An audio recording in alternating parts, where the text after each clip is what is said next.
안녕하세요, 율리입니다. 오늘은 여주시 금사면 이포리 259-3번지에 있는 기천서원에 왔습니다. 이곳 기천서원에는 조선중개의 명신과 현인들을 배양했는데 특이하게도 남양홍씨 문중에 두 형제가 함께 모셔져 있습니다. 그분은 홍명구 선생과 홍명하 선생입니다.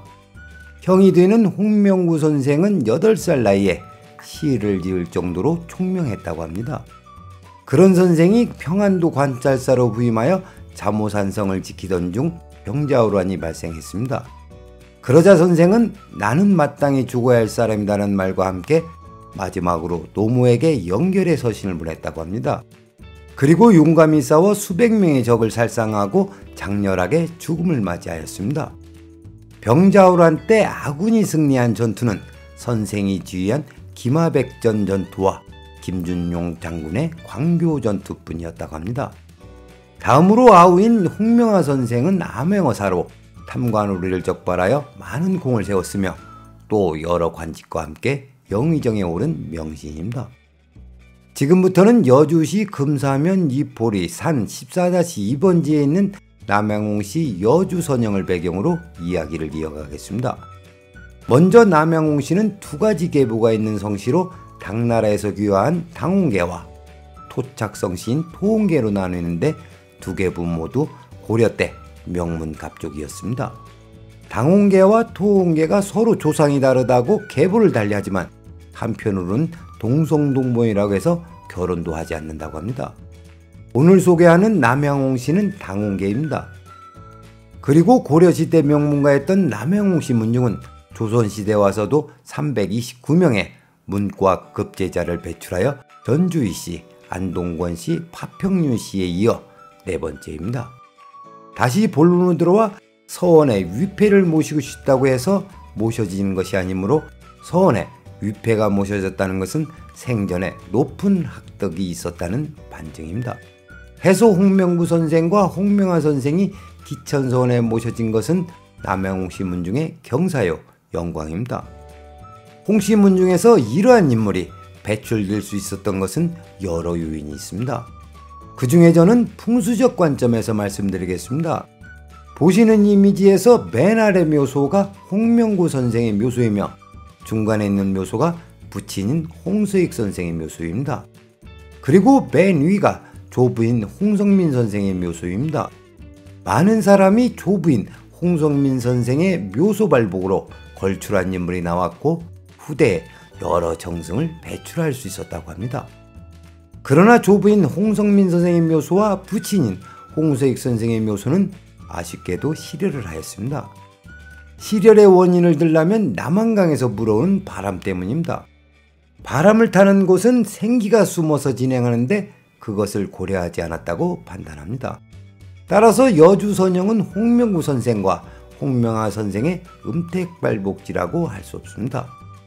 그래서 저는 남양홍씨 음택발복지를 찾아 증조부 홍춘경 선생이 모셔져 있는 양주시 남면 상수리 산 55-1번지로 갔습니다. 보시는 이미지가 홍춘경 선생의 묘소입니다. 비문을 보면 부인이 둘이 있었는데 초배는 고성희 씨이며 계배는 강릉김 씨입니다. 그리고 강릉김 씨 아래 별장 직장공묘 상이라고 쓰여 있는 것으로 보아 강릉김 씨는 사제감 직장 홍지 선생 묘소 뒤에 역장으로 모셔졌다는 것을 알 수 있었습니다. 이 대목에서 드릴 말씀은 당시 사대부 명문가는 조상의 묘소 뒤에 묘지를 조성하는 역장에 대하여 별다른 의미를 부여하지 않았다는 것을 미루어 짐작할 수 있습니다.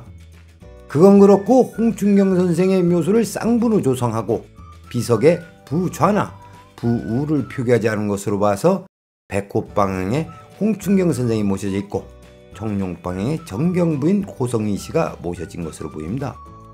그리고 선생은 아들 셋과 딸 둘을 두었는데 모두 고성희 씨 소생이라고 합니다.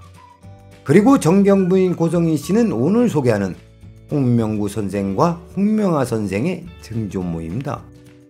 지금부터는 풍수적 관점에서 말씀드리겠습니다.